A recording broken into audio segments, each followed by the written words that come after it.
ಅಶ್ವಿನಿ ಮಾನಸ್ವಿನಿ ಅಂತ ಕಂಡಿಡ್ದ ಅಜಿತ್ತು. ಆಯುಲ ನಮಸ್ಕಾರ ಎಲ್ರಿಗೂ. ನಾನು ನಿಮ್ಮ ಪ್ರೀತಿಯ ಸುನೀತಾ. ಎಲ್ಲರೂ ಹೇಗಿದ್ದೀರಾ? ಅಯ್ಯೋಪ್ ಎಲ್ಲರೂ ಚೆನ್ನಾಗಿದ್ದೀರಾ ಅಂತ ಅಂದ್ಕೊಂಡು ಇವತ್ತಿನ ನಿನ್ನ ಜೊತೆ ನನ್ನ ಕತೆ ಸೀರಿಯಲ್ ಸಂಚಿಕೆನ ಶುರು ಮಾಡ್ತಾ ಇದ್ದೀನಿ. ಸುಮಾರು ಜನ ಸುಮಾರು ದಿನದಿಂದ ಕಾಯ್ತಾ ಇದ್ದೀರಾ. ಅಶ್ವಿನಿ ಬಂಡವಾಳನ ಬಯಲು ಹಾಕಲೇಬೇಕು ಅಂತ ಹೇಳ್ಬಿಟ್ಟು, ಅವಳು ಡೂಪ್ಲು ಮಾನಸ್ವಿನಿ ಅಂತ ಬಂದಿದ್ದಾಳೆ ಅಂತ ಹೇಳ್ಬಿಟ್ಟು ಇವತ್ತು ಅದಕ್ಕೆ ಒಂದು ಮುಕ್ತಿ ಸಿಗ್ತಾ ಇದೆ. ಹೇಗಾಯಿತು ಏನು ಕತೆ ಅಂತೇಳಿ ಕೊನೆವರೆಗೂ ವಿಡಿಯೋನ ನೋಡಿ, ಎಲ್ಲೂ ಸ್ಕಿಪ್ ಮಾಡಿಬಿಡಿ, ತುಂಬ ಚೆನ್ನಾಗಿದೆ. ಸೊ ಬನ್ನಿ ಈಗ ಶುರು ಮಾಡೋಣ. ಅದಕ್ಕೂ ಮುಂಚೆ ನನ್ನ ಚಾನಲ್ನ ಸಬ್ಸ್ಕ್ರೈಬ್ ಮಾಡ್ಕೊಂಡಿಲ್ಲ ಅಂತ ಅಂದರೆ ಸಬ್ಸ್ಕ್ರೈಬ್ ಮಾಡ್ಕೊಳ್ಳಿ. ವಿಡಿಯೋ ಇಷ್ಟ ಆದರೆ ಒಂದು ಪುಟ್ಟದೊಂದು ಲೈಕ್ ಕೊಡಿ. ಸೊ ಬನ್ನಿ ಈಗ ಶುರು ಮಾಡೋಣ. ಇನ್ನು ಇಲ್ಲಿ ಸಂಗೀತ ಇವ್ರು ನನ್ನೊಬ್ಬರನ್ನೇ ಬಿಟ್ಟು ಎಲ್ಲೋಗ್ಬಿಟ್ರಪ್ಪ, ಎಲ್ಲರೂ ಕೂಡ ನನಗೂ ಅಶ್ವಾಗ್ತಿತ್ತು, ನಾನು ಅವ್ರ ಜೊತೆ ಊಟಕ್ಕೆ ಹೋಗ್ಬೇಕಿತ್ತು ಅಂತ ಒಬ್ಬರೇ ಕಷ್ಟಪಟ್ಟು ಎದ್ದೊಳಕ್ಕೆ ಹೋಗ್ತಾರೆ. ಸೊ ಇಲ್ಲಿ ಒಂದು ಕಡೆಯಿಂದ ಅಜಿತು ಭೂಮಿನ ಹೊರಗಡೆ ಹಾಕಬೇಕು ಮನೆಯಿಂದ ಅಂತ ಹೇಳ್ಬಿಟ್ಟು ದರ ಹೇಳ್ಕೊಂಡು ಬರ್ತಿದ್ದಾನೆ. ಹೊರಗಡೆ ಹಾಕೇ ಬಿಡ್ತಾನೆ. ನನ್ನ ಮನೆಗೆ ಬರಬೇಡ, ನನ್ನ ಫ್ಯಾಮಿಲಿ ಜೊತೆ ಸೇರಬೇಡ, ನನ್ನ ಫ್ಯಾಮಿಲಿಗೂ ನಿನಗೇನು ಸಂಬಂಧ ಇಲ್ಲ, ಇನ್ನೊಂದು ಸರಿ ನನಗೆ ಮುಖ ತೋರಿಸ್ಬೇಡ ಅಂತೇಳಿ ವಾರ್ನಿಂಗ್ ಕೊಟ್ಬಿಟ್ಟು ಕಳಿಸ್ತಾ ಇದ್ದಾನೆ ಅವಳನ್ನ. ಸೊ ಅವಳು ತುಂಬ ಫೀಲಿಂಗ್ ಮಾಡಿಕೊಂಡು ಹೊತ್ಕೊಂಡು ನಿಂತಿರ್ತಾಳೆ. ಶ್ರವಣ್ ನಿಂತ್ಕೊಂಡು ಯಾಕೋ ಈ ರೀತಿ ಮಾತಾಡ್ತಿದ್ಯಾ, ಯಾಕೋ ಅವಳ ಮನೆಯಿಂದ ಆಚೆ ಹೋಗ್ಬೇಕು, ನಿನಗೇನು ತಲೆ ಕೆಟ್ಟಿದೆಯೇನೋ, ಯಾಕೋ ಈ ರೀತಿ ಎಲ್ಲ ಮಾತಾಡ್ತಿದ್ಯಾ ಅಂತೇಳಿ ಶ್ರವಣ್ ಬೈತಾ ಇದ್ದಾನೆ. ಸೊ ಇಲ್ಲಿ ರಾಮಣ್ಣನೂ ಅಷ್ಟೇ, ಏನೋ ಆಗಿದೆ ನಿನಗೆ, ಪ್ರೀತಿ ಮಾಡಿ ಅವಳ ಮದುವೆ ಮಾಡಿಕೊಂಡು ಮನೆ ಕರ್ಕೊಬಂದು ಈ ರೀತಿಯೆಲ್ಲ ಅವಳಿಗೆ ಹಿಂಸೆ ಕೊಡ್ತಿದೆಯಲ್ಲ, ನೀನು ನನ್ನ ಮಗ ಅಜಿತೇನಾ, ಯಾಕೆ ಈ ಥರ ಚಿತ್ರಹಿಂಸೆ ಕೊಡ್ತಾ ಇದೆಯಾ ಹುಡುಗಿಗೆ, ಏನು ಮಾಡಿದಾಳಂತ ತಪ್ಪು ಅವಳು ಅಂತೇಳಿ ರಾಮಣ್ಣ ಕೇಳ್ತಾರೆ. ಶ್ರವಣ್ ಕೂಡ ಅಷ್ಟೇ, ನೋಡೋ ಅಜಿತಾ, ನಿನ್ನ ಮೊನ್ನೆಯಿಂದನೂ ಕೇಳ್ತಾ ಇದ್ದೀನಿ, ಏನು ನಡೆದಿದೆ ನಿಮ್ಮಿಬ್ಬರ ಮಧ್ಯದಲ್ಲಿ, ನಾವು ದೊಡ್ಡರಿದ್ದೀವಿ, ಬಗೆಹರಿಸ್ತೀವಿ, ಸತ್ಯ ಹೇಳು ಅಂತ ಕೇಳಿದ್ರೆ ಅಮ್ಮ ಹುಷಾರಾಗಲಿ, ಅಮ್ಮ ಕೋಮದಿಂದ ಬರಲಿ, ರೋತ ಮುಗಿಲಿ ಅಂತ ಹೇಳಿದೆ. ಇವಾಗ ಹೇಳಪ್ಪ ನಿಜ, ಅದೇನು ನಡೆದಿದೆ ಅಂತ ಹೇಳ್ಬಿಟ್ಟು ಶ್ರವಣ್ ಕೇಳ್ತಾನೆ. ಅವನು ಸುಮ್ಮನೆ ಮೌನವಾಗಿ ನಿಂತಿರ್ತಾನೆ, ಯಾವುದು ಸತ್ಯನೂ ಹೇಳೋಕ್ಕೆ ಹೋಗ್ತಾ ಇರಲ್ಲ. ಸೊ ನೀನಾದರೂ ಹೇಳಮ್ಮ ಭೂಮಿ ಅಂತ ಹೇಳ್ಬಿಟ್ಟು ರಾಮಣ್ಣ ಕೇಳ್ತಾರೆ. ಭೂಮಿ ನೀನಾದರೂ ಹೇಳು ಅಂತೇಳಿ ಅವಳು ತಲೆ ಬಗ್ಸ್ಕೊತಾಳೆ, ಏನು ಸತ್ಯ ಹೇಳ್ತಾ ಇರಲ್ಲ. ಸೊ ಇಬ್ಬರು ಕೂಡ ಸುಮ್ಮನೆ ಇರ್ತಾರೆ, ಯಾವುದೋ ಒಂದು ರೆಸ್ಪಾನ್ಸ್ ಮಾಡ್ದಿರಾ. ಸೊ ಶ್ರವಣ್ ಇದ್ಕೊಂಡು ಏನೋ ಆಗಿದೆ, ಅಲ್ಲ ಕಣೋ, ನಿನ್ನ ಜೀವನದಲ್ಲಿ ಫಸ್ಟ್ನೇ ಹುಡುಗಿ ನಿನಗೆ ಮೋಸ ಮಾಡಿ ಹೊರಟೋಗ್ಬಿಟ್ಲು ಅಂತನೋ ಇನ್ನೊಂದು ಮತ್ತೊಂದು ಅವಳು ಇಲ್ಲ ಅಂತ ತುಂಬ ನೊಂದ್ಕೊಂಡು ಜೀವನ ಮಾಡ್ಕೊತ ಇದ್ದೆ.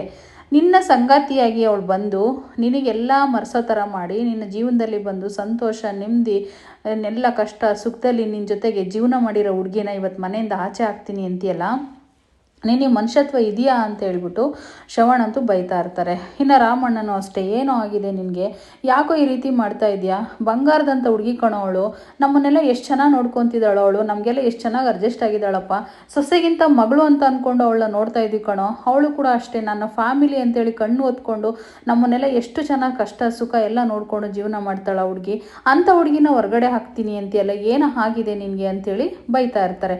ಅಷ್ಟರಲ್ಲೇ ಪಲ್ಲವಿ ಒಂದು ಫೈಲ್ ತೊಗೊಂಡು ಬಂದ್ಬಿಡ್ತಾಳೆ ನೋಡಿ. ಇಲ್ಲಿ ಇವಾಗ ಟ್ವಿಸ್ಟು ಅಂತಂದರೆ, ಅವನು ಯಾರು ಫಸ್ಟ್ ಸತ್ಯಣ್ಣ ಹಿಂದಿನ ಸಂಚಿಕೆಯಲ್ಲಿ ಕಳಿಸಿರ್ತಾನೆ ಮನೆಗೆ ಹೋಗಿ ತೊಗೊಂಡು ಬಾ ಅಂತೇಳಿ. ಸೊ ಅದನ್ನು ಈಸ್ಕೊಂಡ್ಬಿಟ್ಟು ಅಶ್ವಿನಿ ಏನು ಮಾಡಿಬಿಡ್ತಾಳೆ ಗೊತ್ತಾ, ಅಪ್ಪ ಇದಕ್ಕೆಲ್ಲ ಕಾರಣ ಈ ಅಗ್ರಿಮೆಂಟ್ ಪೇಪರಪ್ಪ, ಈ ಅಗ್ರಿಮೆಂಟ್ ಪೇಪರ್ನ ನೋಡಿದ ತಕ್ಷಣನೇ ಅಲ್ಲಿ ಸಂಗೀತ ಅತ್ತೆ ಬಿದ್ದೋಗ್ಬಿಟ್ಟಿದ್ದು ಅಂತ ಹೇಳ್ಬಿಡ್ತಾಳೆ. ಇನ್ನು ಹೇಳಿದ ತಕ್ಷಣನೇ ಎಲ್ಲರೂ ಕೂಡ ನಿಜ ಅಂತ ಒಪ್ಕೊಬಿಡ್ತಾರೆ. ಇನ್ನು ಇವರಿಬ್ರು ನಗ್ತಾ ಇರ್ತಾರೆ. ಸೊ ಅಗ್ರಿಮೆಂಟ್ ಪೇಪರಲ್ಲಿ ಏನಿದೆ, ಏನು ಕತೆ, ಏನೂ ಓದಲಿಲ್ಲ, ಇಲ್ಲೇ ಸಿಗಾಕೊಂಡಿದ್ದವಳು. ಸೊ ಇನ್ನೇನು ನೋಡು ಅಶ್ವಿನಿ, ನೀನು ನಮ್ಮ ಒಂದು ವಿಷಯದಲ್ಲಿ ಎಂಟ್ರಿಫೈ ಆಗಬೇಡ, ನಿಂದೇನಾಯ್ತಾ ನೀನು ನೋಡ್ಕೋ ಅಂತ ಹೇಳ್ಬಿಟ್ಟು ಹೇಳ್ತಾನೆ. ನೋಡಪ್ಪ ಅಜಿತ್ ಹೇಗೆ ಹೇಳ್ತಿದ್ದಾನೆ, ಈ ಅಗ್ರಿಮೆಂಟ್ ಪೇಪರ್ನ ನೀನು ಓದಪ್ಪ ಒಂದ್ಸರಿ, ಗೊತ್ತಾಗುತ್ತೆ. ಇವರಿಬ್ಬರು ರಿಯಲಾಗಿ ಮದುವೆಗಿಲ್ಲಪ್ಪ, ಅವಳ ಲವ್ ಮಾಡಿಲ್ಲ, ಏನೂ ಇಲ್ಲ, ಸುಮ್ಮನೆ ಅವಳ ಅಗ್ರಿಮೆಂಟ್ ಮ್ಯಾರೇಜ್ 1 ವರ್ಷದ ಮಟ್ಟಿಗೆ ಮದುವೆ ಮಾಡ್ಕೊಂಡಿರೋದು, 1 ವರ್ಷ ಆದಮೇಲೆ ಬೇರೆ ಬೇರೆ ಆಗ್ತೀನಿ ಅಂತೇಳಿ ಅಗ್ರಿಮೆಂಟ್ ಪೇಪರಲ್ಲಿ ಸೈನ್ ಹಾಕ್ಸ್ಕೊಂಡಿರೋದು ಮಾನಸ್ವಿನಿ ಹೇಳ್ತಾಳೆ. ಹಾಗೆ ಹೇಳಿದ ತಕ್ಷಣನೇ, ಸೊ ಅಪ್ಪ ನಿಜವಾಗೂ ನಿಜನಪ್ಪ, ಏನಾಯಿತು ಗೊತ್ತೇನಪ್ಪ, ಈ ಅಗ್ರಿಮೆಂಟ್ ಮ್ಯಾರೇಜ್ ನೋಡಿ ಪತ್ರ ನೋಡಿದ ತಕ್ಷಣನೇ ಸಂಗೀತತೆ ಬಿದ್ದೋಗಿದ್ದು, ಇದರಿಂದನೇ ಅವ್ರು ಕುಸ್ತು ಬಿದ್ದೋಗಿದ್ದು, ಈ ಅಗ್ರಿಮೆಂಟ್ ಮ್ಯಾರೇಜಿಂದನೇ ಅವ್ರಿಗೆ ಇವತ್ತು ಈ ಥರ ಪರಿಸ್ಥಿತಿ ಬಂದಿರೋದು ಅಂತ ಅಶ್ವಿನಿ ಹೇಳ್ತಾಳೆ, ಅಂದರೆ ಡೂಪ್ಲಿಕೇಟ್ ಮಾನಸ್ವಿನಿ. ಸೊ ಹಂಗಂದ ತಕ್ಷಣನೇ ನೀ ಸತ್ಯಣ್ಣ ಇದ್ಕೊಂಡು ಆ ಪೇಪರ್ನ ನೋಡೇ ಇರಲ್ಲ, ಅವಳು ಏನೂ ಇರಲ್ಲ, ಸುಮ್ಮನೆ ಸೈಲೆಂಟಾಗಿ ನಿಂತಿರ್ತಾರೆ, ಆದರೂ ಅವಳಿಗೆ ಏನೂ ಗೊತ್ತಾಗ್ತಾನೆ ಇರಲ್ಲ.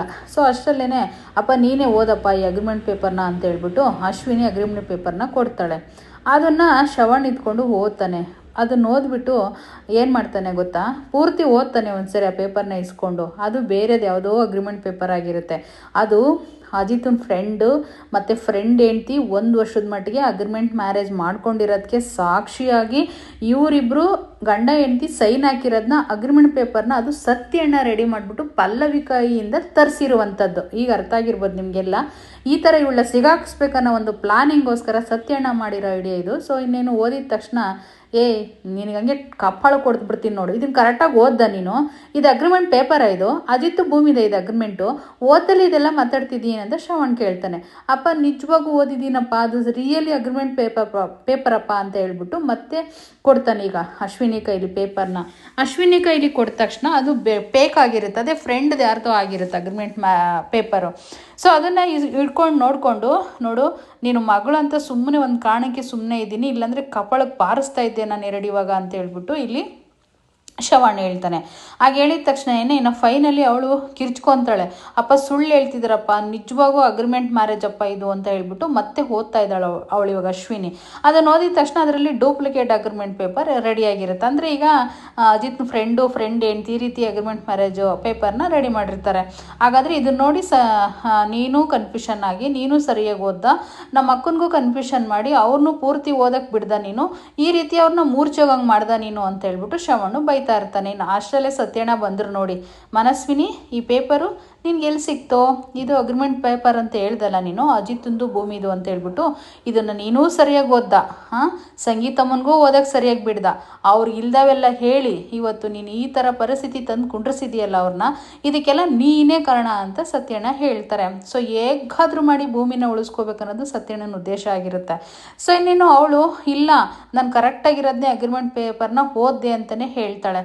ಹಾಗಿದ್ರೆ ಮತ್ತೆ ಇದ್ಯಾವುದು ಅಗ್ರಿಮೆಂಟ್ ಪೇಪರು ಅಂತ ಹೇಳಿದಾಗ, ಅಪ್ಪ ಅತ್ತೆ ಅದನ್ನು ನೋಡಿಬಿಟ್ಟು ಬಿದ್ದೋದ್ರಲ್ವ, ಅದೆಲ್ಲೋ ಅಗ್ರಿಮೆಂಟ್ ಪೇಪರ್ ಕಳೆದೋಗಿತ್ತು, ಈಗ ಅದು ಪಲ್ಲವಿ ಅಕ್ಕನಿಗೆ ಸಿಕ್ಕಿದೆ, ಅದನ್ನು ತಂದು ಕೊಟ್ಟಿರೋದು ಅಂದಾಗ ಮತ್ತೆ ಇದರಲ್ಲಿ ಇಲ್ವಲ್ಲ ಅವರಿಬ್ಬರದು ಹೆಸರು ಏನೂ, ಇದ್ಯಾರ್ದ ಫ್ರೆಂಡ್ದಲ್ವಾ ಅಂತ ಹೇಳಿದಾಗ, ನೀನು ಭೂಮಿ ಏನೋ ಸೇರಿಕೊಂಡು ಪ್ಲಾನ್ ಮಾಡಿದ್ದೀರ ಅಂತ ಅಶ್ವಿನಿ ಹೇಳ್ತಾಳೆ. ನಾವೇನಮ್ಮ ಪ್ಲಾನ್ ಮಾಡ್ಕೊಳಕ್ಕೆ ಸಾಧ್ಯ ತಾಯಿ, ಇದನ್ನು ನೀನೇ ಓದ್ದ ಸರಿ ಮಾಡ್ದೆ, ಇದನ್ನೆಲ್ಲ ಈ ಥರ ತೊಂದರೆ ಸಿಗಾಕ್ಸಿದೀಯಾ ಅಂತ ಹೇಳಿಬಿಟ್ಟು ಇಲ್ಲಿ ಸತ್ಯಣ್ಣ ಹೇಳ್ತಾರೆ. ಹಾಗೆ ಹೇಳಿದ ತಕ್ಷಣ ನಿನ್ಗೆ ಅಗ್ರಿಮೆಂಟ್ ಪೇಪರ್ ಯಾರು ಕೊಟ್ಟರು, ಕರೆಕ್ಟಾಗಿ ಆನ್ಸರ್ ಮಾಡು ಅಂತ ಹೇಳ್ಬಿಟ್ಟು ಸತ್ಯಣ್ಣ ಒಂದು ಪ್ರಶ್ನೆ ಕೇಳ್ತಾರೆ. ಅದನ್ನು ಭೂಮಿನೇ ಕೊಟ್ಲು ನನಗೆ ಅಂತ ಹೇಳ್ಬಿಟ್ಟು ಹೇಳ್ತಾರೆ. ಭೂಮಿನೇ ಕೊಟ್ಲಾ ನಿನಗೆ, ಹಂಗಿದ್ರೆ ಹಾಗಾದರೆ ದೇವ್ರ ಮನೆಗೆ ಯಾರು ತೋರಿಸಿದ್ನ ಅಂದಾಗ, ಅತ್ತೆ ಅದನ್ನು ಬಂದು ನೋಡಿದ್ರು, ಅತ್ತೆ ನೋಡಿ ಕುಸ್ತು ಬಿದ್ದೋದ್ರು ಅಂತ ಹೇಳ್ಬಿಟ್ಟು ಹೇಳ್ತಾರೆ. ನೀನು ಹಾಗಾದರೆ ಅವರಿಬ್ಬರು ಅಗ್ರಿಮೆಂಟ್ ಮ್ಯಾರೇಜ್ ಆಗಿರೋ ಪೇಪರೇ ಅಲ್ವಲ್ಲ ಇದು, ಅದೇಗ ಅವ್ರು ನೋಡಿ ಬಿದ್ದೋಗಕ್ಕೆ ಸಾಧ್ಯ ಅಂತ ಹೇಳ್ಬಿಟ್ಟು ಮತ್ತೆ ಸತ್ಯಣ್ಣ ಪ್ರಶ್ನೆನ ಮಾಡ್ತಾನೆ. ಇದೆಲ್ಲ ಡೂಪ್ಲಿಕೇಟು, ನೀವಿಬ್ರು ಸೃಷ್ಟಿ ಮಾಡಿರೋದು ಅಂತೇಳಿ ಅಶ್ವಿನಿ ಹೇಳ್ತಾಳೆ. ಇದೇ ರೀತಿ ವಾದ ಫೈನಲಿ ಮಾಡಿ ನೋಡು ಇದಕ್ಕೆಲ್ಲ ಕಾರಣ ಅಶ್ವಿನಿನೇ ಅಂತ ಹೇಳ್ಬಿಟ್ಟು ಸತ್ಯಣ್ಣ ಪ್ರೂವ್ ಮಾಡ್ತಾರೆ. ಸತ್ಯಣ್ಣ ಪ್ರೂವ್ ಮಾಡಿದ ತಕ್ಷಣನೇ ಸೊ ಫೈನಲಿ ಅಶ್ವಿನಿ ಇದೆಲ್ಲ ಅವರಿಬ್ಬರು ಇದು ಮಾಡೋಕ್ಕೋಸ್ಕರ ಮಾಡಿರುವಂಥದ್ದು ಅಂತೇಳಿ ಸತ್ಯಣ್ಣ ಹೇಳ್ತಾರೆ. ಸೊ ಅದಾದಮೇಲೆ ನೀನು ಅಶ್ವಿನಿ ಇವರಿಬ್ಬರದ್ದು ಅಗ್ರಿಮೆಂಟ್ ಮ್ಯಾರೇಜು ಅಂತ ಪ್ರೂವ್ ಮಾಡೋದಾದರೆ ನೀನು ನಿಮ್ಮ ಅಪ್ಪನ ಮೇಲೆ ಹಾಣೆ ಮಾಡಿಬಿಟ್ಟು ನೀನು ಇವಾಗ ಪ್ರಾಮಿಸ್ ಮಾಡಬೇಕು ಅಂತೇಳಿ ಸತ್ಯಣ್ಣ ಖಂಡಿತವಾಗಿ ಹೇಳ್ತಾರೆ. ಏನಾದರೂ ಪ್ರಾಬ್ಲಮ್ ಆದರೆ ನಿಮ್ಮ ಅಪ್ಪನಿಗೆ ಪ್ರಾಬ್ಲಮ್ ಆಗುತ್ತೆ ಅಂತ ಹೇಳ್ಬಿಟ್ಟು ಹೇಳಿದಾಗ, ನಾನು ಮಾಡೋದಿಲ್ಲ ಅಂತ ಹೇಳ್ಬಿಟ್ಟು ಅಶ್ವಿನಿ ಹೇಳ್ತಾಳೆ. ಹಾಗಿದ್ರೆ ಇದೆಲ್ಲ ಸುಳ್ಳು, ನೀನೇ ಸೃಷ್ಟಿ ಮಾಡಿರೋದು, ನಿನಗೆ ಭೂಮಿ ಕೊಟ್ಟಿಲ್ಲ ಈ ಪೇಪರ್ನ ಅಂತ ಹೇಳ್ಬಿಟ್ಟು ಪ್ರೂವ್ ಮಾಡ್ತಾರೆ. ಇಲ್ಲೆಲ್ಲ ಮೋಸ ಮಾಡ್ತಿರೋದು ನೀವು ಅಂತ ಹೇಳ್ಬಿಟ್ಟು ಹೇಳಿದಾಗ, ಹಾಗಿದ್ರೆ ನನಗೆ ಮಾತ್ರ ಪ್ರಮಾಣ ಮಾಡು ಅಂತ ಹೇಳಿದ್ರಲ್ಲ, ಈಗ ಭೂಮಿಗೂ ಅಜಿತ್ನಿಗೂ ಪ್ರಮಾಣ ಮಾಡೋಕ್ಕೆ ಹೇಳಿ ಅಂತ ಹೇಳ್ಬಿಟ್ಟು ಅಶ್ವಿನಿ ಸಿಗಾಕಿಸ್ತಾಳೆ. ಮತ್ತೆ ಇವಾಗ ನೀವು ರಾಮ ಮಾಮನ ಮೇಲೆ ಅಂದರೆ ರಾಮಣ್ಣ ನಿಂತಿರ್ತಾರಲ್ವ ಅವ್ರ ಮೇಲೆ ಹೋಗಿ ಗಂಡ ಹೆಂಡ್ತಿಬ್ರು ಪ್ರಮಾಣ ಮಾಡಿ, ಆವಾಗ ನಾವು ಎಲ್ಲರಿಗೂ ಒಂದು ನಿವಾರ ಪ್ರಾಬ್ಲಮ್ ಕ್ಲಿಯರ್ ಆಗುತ್ತಲ್ಲ ಅಂತ ಹೇಳಿದಾಗ ಅವ ಶ್ರವಣ್ ನಿಂತ್ಕೊಂಡು ಒಂದು ಮಾತು ಹೇಳ್ತಾನೆ, ನಿಮ್ಮಿಬ್ಬರು ಗಂಡ ಹೆಂಡತಿ ಸಂಬಂಧದ ಮೇಲೆ ಯಾವಾಗಲೂ ಅನುಮಾನ ಪಡ್ತಲೇ ಇರ್ತಾರೆ ಈ ಫ್ಯಾಮಿಲಿಯವರೆಲ್ಲ. ನಿಮ್ಮಿಬ್ಬರು ಗಂಡ ಹೆಂಡತಿ ಎಂಥದ್ದು ಅಂತ ಹೇಳ್ಬಿಟ್ಟು ಇವಾಗ ನೀವು ಪ್ರೂವ್ ಮಾಡ್ಕೊಳ್ಳೇಬೇಕು ಅಜಿತ್ ಭೂಮಿ, ನೀವು ಬಂದುಬಿಟ್ಟು ಇವಾಗ ಬಂದು ಮಾಮನ ಮೇಲೆ ಪ್ರಮಾಣ ಮಾಡಿ ಅಂತ ಶ್ರವಣ್ ಕೂಡ ಹೇಳ್ತಾನೆ. ಸೊ ಇನ್ನೇನು ಅವ್ರು ಇವಾಗ ಪ್ರಮಾಣ ಮಾಡಲೇಬೇಕು, ಇಲ್ಲಾಂದರೆ ಜನಗಳ ಮಧ್ಯದಲ್ಲಿ ಸಿಗಾಕೊಳ್ತಾರೆ, ಅವ್ರು ಏನು ಮಾಡ್ತಾರೆ ಏನು ಅಂತೇಳಿ ಕೊನೆವರೆಗೂ ನೋಡಿ. ಸೊ ಇನ್ನೇನು ಇವಾಗ ದೇವಿಯನಿ ಕೂಡ ಹಾಗೆ ಹೇಳ್ತಾಳೆ, ಹೋಗಪ್ಪ ಅಜಿತ್ತು ಭೂಮಿ ಪ್ರಮಾಣ ಮಾಡಿ ಅಂತ ಹೇಳಿದಾಗ ಇವಳು ಇವಳಿದ್ಕೊಂಡು ಅಂಜು ಹೋಗು ಭೂಮಿ ಕಮಾನ್ ಮಾಡೋಗು ಪ್ರಮಾಣ ಅಂತೇಳಿ ಅವಳು ಕೂಡ ಹೇಳ್ತಾಳೆ. ಅಲ್ಲಿರೋರೆಲ್ಲ ಹೇಳೋರೆ ಅವಳಿಗೆ. ಸೊ ಇನ್ನೇನು ಸರಿ ಆಯಿತು ಆಗಿದ್ರೆ ಮಾಡ್ತೀನಿ ಅಂತೇಳಿ ಮುಂದಕ್ಕೊಂದು ಕಾಲ್ ಇಡ್ತಾನೆ. ಅಷ್ಟರಲ್ಲೇ ಕಾಲ್ ಬಂದ್ಬಿಡತ್ತೆ ಒಂದು, ಯಾರಿಗೆ ಅಜಿತ್ನಿಗೆ. ಕಾಲ್ ಬಂದ ತಕ್ಷಣ ಮನಸ್ವಿನೇನೋ ಒಂದು ದುರ್ಗುಟ್ಕೊಂಡು ನೋಡ್ತಾನೆ ಅಂದರೆ ಇಲ್ಲೇ ಟ್ವಿಸ್ಟ್ ಇರೋದು. ಸೊ ಇನ್ನೇನು ಸದಾನಂದ್ ಫೋನ್ ಮಾಡಿರ್ತಾನೆ. ಸದಾನಂದು ಒಂದಿಬ್ಬರನ್ನ ಪಿ ಸಿನ ಕಳಿಸಿಲ್ಲಿ ಅಂತ ಹೇಳ್ಬಿಟ್ಟು ಸಡನ್ನಾಗಿ ಹೇಳ್ತಾನೆ, ಲೇಡೀಸ್ ಪಿ ಸಿನ. ಯಾಕೆ ಅಂತೇಳಿ, ಇವಾಗ ಪ್ರೂವ್ ಮಾಡು ಅಂತ ಹೇಳಿದರೆ ನೀನು ಪಿ ಸಿನ ಕಳಿಸಿ ಪೊಲೀಸ್ನವ್ರನ್ನ ಏನು ಮಾಡ್ಬೇಕಂತ ಅಂದ್ಕೊಂಡಿದ್ದೀಯ ಅಜಿತಾ ನೀನು? ಫಸ್ಟು ಹೋಗಿ ಅಪ್ಪನ ಮೇಲೆ ಪ್ರಮಾಣ ಮಾಡು ಅಂತ ಅಪ್ಪು ಅಂತಾಳೆ, ಮತ್ತು ಅಶ್ವಿನಿನೂ ಹಂಗೆ ಅಂತಾಳೆ.